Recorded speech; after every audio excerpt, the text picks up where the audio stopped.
का। वीडियो को पूरा देखिएगा, बिना स्किप किए देखिएगा। वीडियो अच्छी लगे तो लाइक शेयर एंड सब्सक्राइब जरूर करिएगा। वीडियो को अगर आप बिना स्किप किए देखेंगे तो बहुत सारे ऐसे फैक्ट हैं जो वीडियो में बताए जाते हैं वो आपको समझ नहीं आएंगे। कुछ कुछ वर्ड हैं उनकी मैं मीनिंग भी करते जा रही हूँ, तो आप रफ कॉपी रख कर उसे राइट भी करते जाइएगा, ठीक है। चलिए कंटिन्यू करते हैं, चैप्टर काफ़ी बड़ा है तो फटाफट से पढ़ लेते हैं इसको। जुडिशियरी का मतलब क्या होता है? न्यायपालिका, ठीक है, जहाँ हमको न्याय मिलता है, ठीक है, न्याय का पालन किया जाता है तो उसे कहा जाता है जुडिशियरी। क्या होती है जुडिशियरी? हमने भी कानून के बारे में पढ़ा, लॉज के बारे में पढ़ा चैप्टर 4 और प्रीवियस चैप्टर्स में, है ना। उन सारी चीज़ों को इसमें डिस्कस किया जाएगा, तो सभी चैप्टर्स को आप ध्यान से पढ़िए, ठीक है। चलिए इसको कंटिन्यू करते हैं। A glance at newspaper provide you a glimpse of the range of work done by the court in this country। तो क्या होता है? ग्लैंस एट द न्यूज़पेपर, जैसे ही हमारी नज़र पड़ती है न्यूज़पेपर पे, डेली न्यूज़पेपर सभी पढ़ते हैं, है ना। तो जैसे ही नज़र पड़ती है न्यूज़पेपर पे तो क्या होता है? Provide you a glimpse of other range of done by the court in this country. तो हमारी कोर्ट में, हमारे जो देश की अदालतें हैं वहाँ पे क्या क्या काम हुआ, क्या क्या काम किया हमारे देश में, तो उसकी एक झलक, ग्लिम्पिस का मतलब हुआ झलक, तो उसकी एक झलक हमको देखने को मिल जाती है डेली कि हमारी कोर्ट ने आज क्या काम किया, क्या न्याय किया, क्या, है ना, क्या कानून बने, ये सारा का सारा न्यूज़पेपर में आपको पता चलता है। But can you think of why we need this court? लेकिन आपने कभी सोचा है कि हमें इन कोर्ट्स की या इन अदालत की ज़रूरत क्यों पड़ती है? As you have read in unit 2, हमने यूनिट 2 में पढ़ा है, in India we have the rule of law. हमारे देश में कौन सा कानून चलता है? हमारे देश में जो है कानून चलता है लॉ, ठीक है ना, कानून का ही रोल चलता है, उसी का शासन चलता है, ठीक है, रूल चलता है हमारे देश में, मतलब कानून जो कानून ने शासन बना दिया ना वही शासन हमारे देश में चलता है। What is this mean? In that law apply equally all person and that a certain set of fixed procedure need to be followed when a law is violated। तो what is this mean?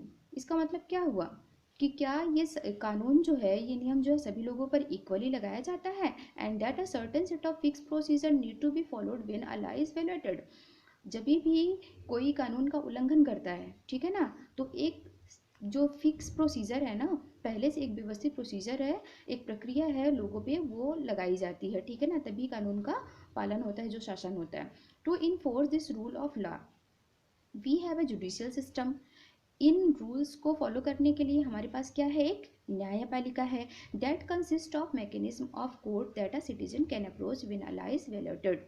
और ये system क्या provide करती है? एक ऐसी व्यवस्था, एक ऐसी सुविधा प्रोवाइड करती है कि सभी सिटीजन्स, अगर उनके मौलिक अधिकारों का उल्लंघन हो रहा है या उनके साथ अन्याय हो रहा है तो वो कोर्ट में या अदालत में जा सकते हैं न्याय पाने के लिए।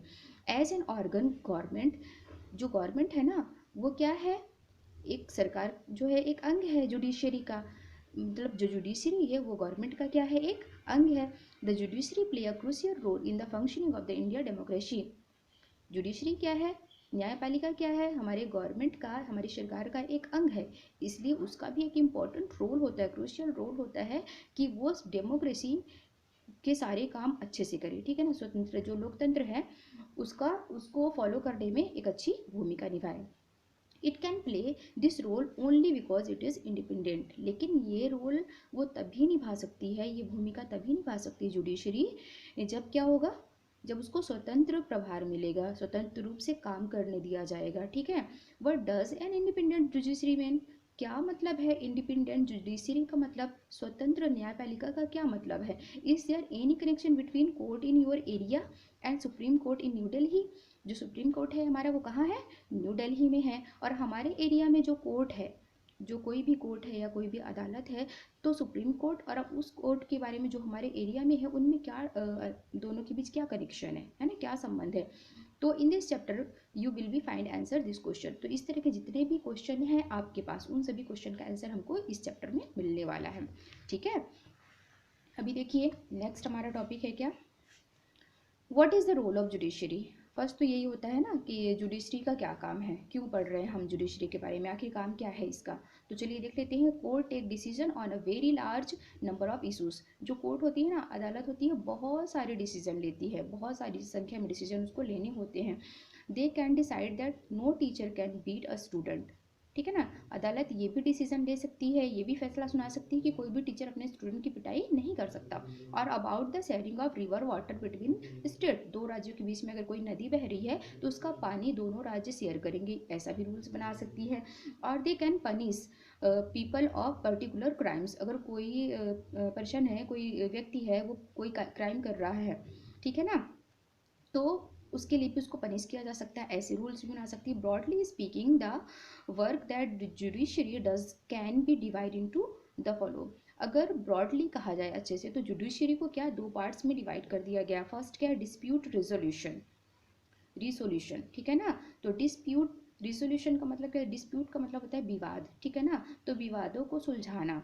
The judiciary system provide a mechanism for resolving dispute between citizens. तो जुडिशरी जो है हमको ऐसे व्यवस्था देती है, ऐसी व्यवस्था प्रोवाइड करती है, ऐसे मैकेनिज्म प्रोवाइड करती है कि हम सिटीजन्स के बीच में, जो हमारे नागरिक हैं ना, उनके बीच में हम विवाद को सुलझा सकते हैं। बिटवीन सिटीजन्स एंड गवर्नमेंट के बीच में हम विवाद को सुलझा सकते हैं, यानी किसी व्यक्ति या सरकार के बीच विवाद चल रहा है उसे सुलझा सकते हैं। बिटवीन टू स्टेट एंड, दो राज्यों के बीच अगर विवाद चल रहा उसे भी हम सुलझा सकते हैं। And then between centre and state government, और अगर क्या है, सेंट्रल गवर्नमेंट या स्टेट गवर्नमेंट के बीच में, राज्य सरकार के बीच में या केंद्र सरकार के बीच में विवाद चल रहा है तो उसे भी सुलझा सकते हैं with the help of judiciary, ठीक है। जुडिशरी की मदद से उसे भी हम सॉल्व कर सकते हैं। दूसरा क्या है, दूसरा क्या पार्ट इसका है, जुडिशियल रिव्यू, यानी कि न्यायिक समीक्षा। इसकी हिंदी क्या होगी, न्यायिक समीक्षा, यानी कि जो हमने न्याय किया है वो सही है या नहीं है, ठीक है। As the final interpreter of constitution, the judiciary also has power to strike down particular law passed by the parliament if it believes that these are violent of the basic structure of constitution. This is called judicial review. अब क्या है, यदि जो हमारा constitution है ना, हमारा संविधान है, तो उसका इंटरप्रेटर ऑफ द कॉन्स्टिट्यूशन, व्याख्या क्या कहती है, उसमें क्या डिटेल्ड किया गया है कि जुडिशरी जो है उसको इतनी पावर होती है, जुडिशरी को जो है पावर होती है कि वो किसी भी, अगर कोई लॉ पास हुआ है और वो लॉ क्या है, वियोलेंस है, ठीक है ना, वो जो कानून का उल्लंघन किया जा रहा है, अगर कोई भी पार्लियामेंट कानून पास किया गया उस कानून का उल्लंघन किया जा रहा है, तो जुडिशरी को ये अधिकार होता है कि वो उस कानून के अगेंस्ट दूसरे डिसीजन ले सकती है, या उसको बंद करवा सकती है, या उसको रद्द करवा सकती है, ठीक है ना।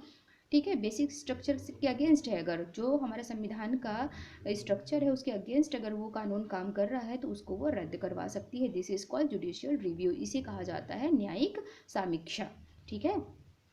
अब देखिए नेक्स्ट टॉपिक क्या है, upholding the law enforcing fundamental rights, ठीक है। अपहोल्डिंग द लॉ यानी कानून की रक्षा करना, ठीक है ना, कानून की रक्षा, एंड इनफोर्सिंग फंडामेंटल राइट्स, जो हमारे मौलिक अधिकार हैं उनको बचाना या उनके बारे में काम करना। तो देखिए यहाँ पे क्या है, every citizen of India can approach the Supreme Court of the higher court if they believe that their fundamental right have been वियोलेटेड।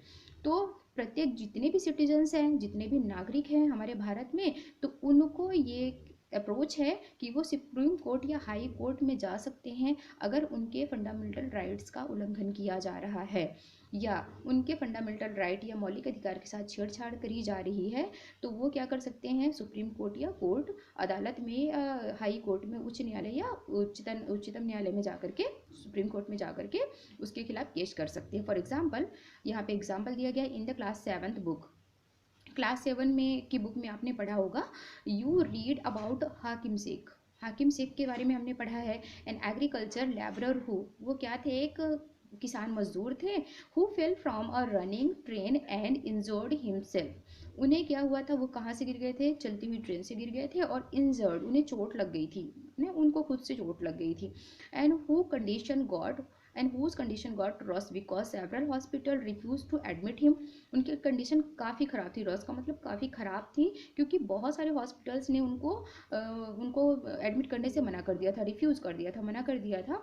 On hearing his case, तो इस केस की सुनवाई कहाँ हुई, सुप्रीम कोर्ट में। रूल दैट आर्टिकल, और वहाँ पे रूल बना कि article 21 which provide every citizen fundamental rights to life also include the right to health, तो वहाँ पे वो उन्होंने रूल्स बनाया कि प्रत्येक सिटीजन, जितने भी नागरिक हैं, उनका ये फंडामेंटल राइट है कि वो अपने जीवन को बचा सकते हैं, ठीक है ना, अपने स्वास्थ्य को सुधार सकते हैं, उनको ये अधिकार है। It therefore directed by the West Bengal government to pay him compensation of the loss suffered as well as to come up with a blueprint for primary health care with the particular preference to treatment of patient during an emergency।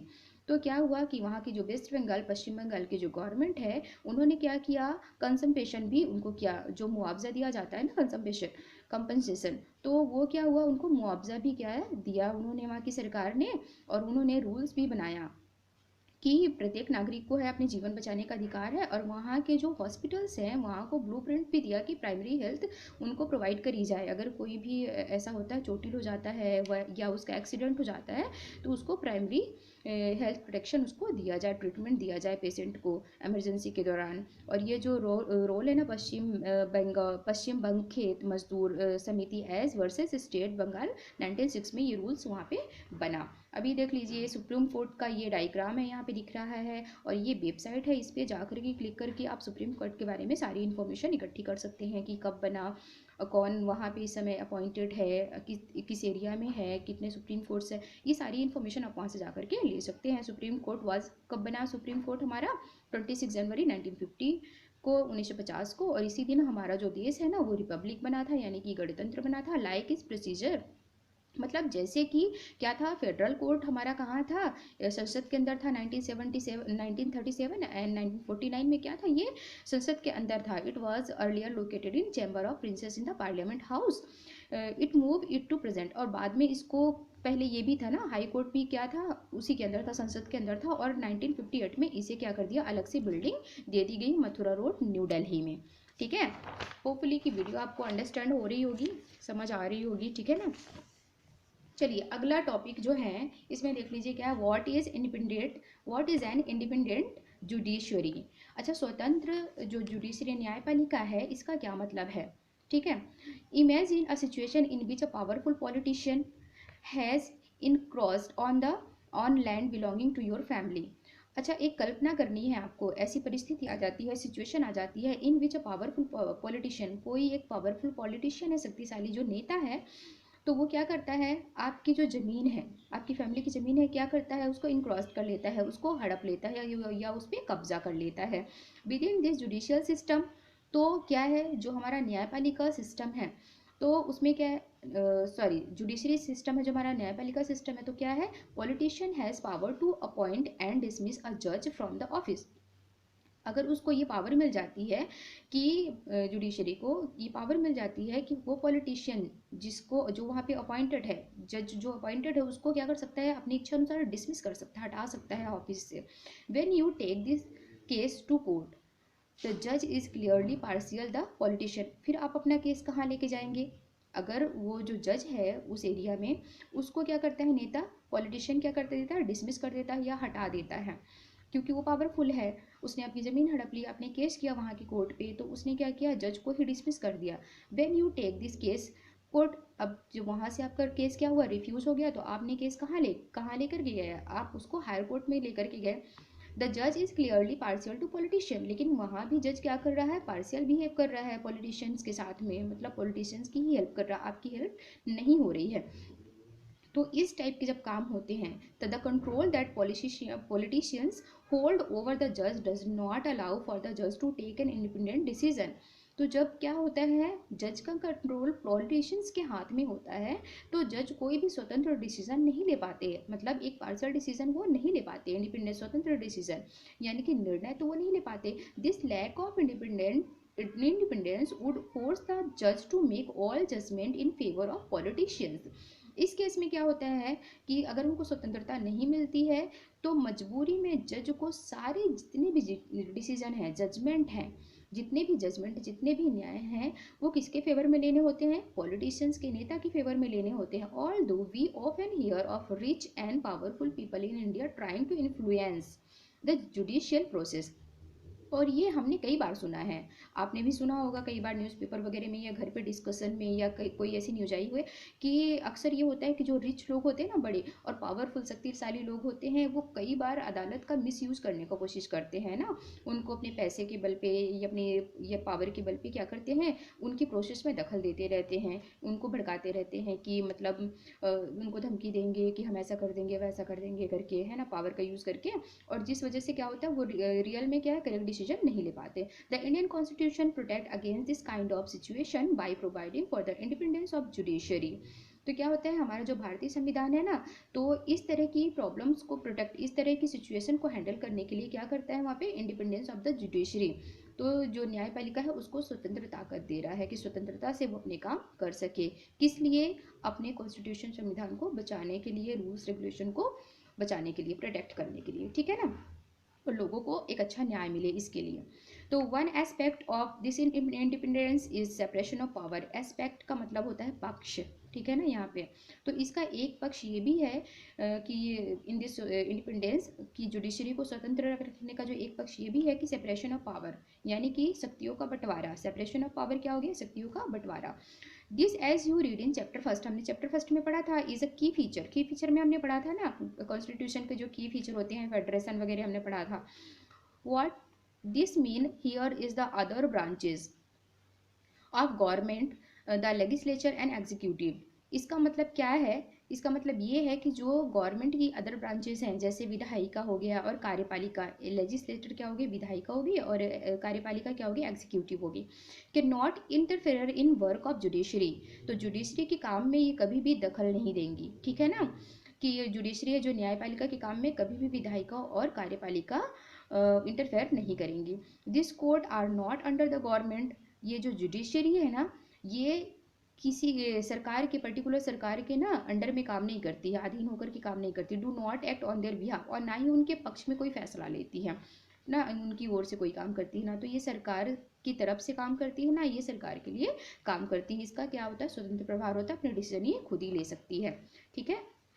For the above separation to the work well, it is also crucial that all judges in higher court as well as the Supreme Court are appointed with the little interference from the other branches of government. तो जो higher court होता है, supreme court होता है ना, तो इनका क्या है, इनका संबंध गवर्नमेंट की किसी भी और ब्रांच से नहीं होता है, ना ही ये टच में होते हैं। Once appointed to this office it is also very difficult to remove a जज। अगर एक बार जज अपॉइंट हो गए हैं तो उनको हटाना बहुत ही मुश्किल होता है, बहुत ही ज़्यादा टफ होता है, ठीक है।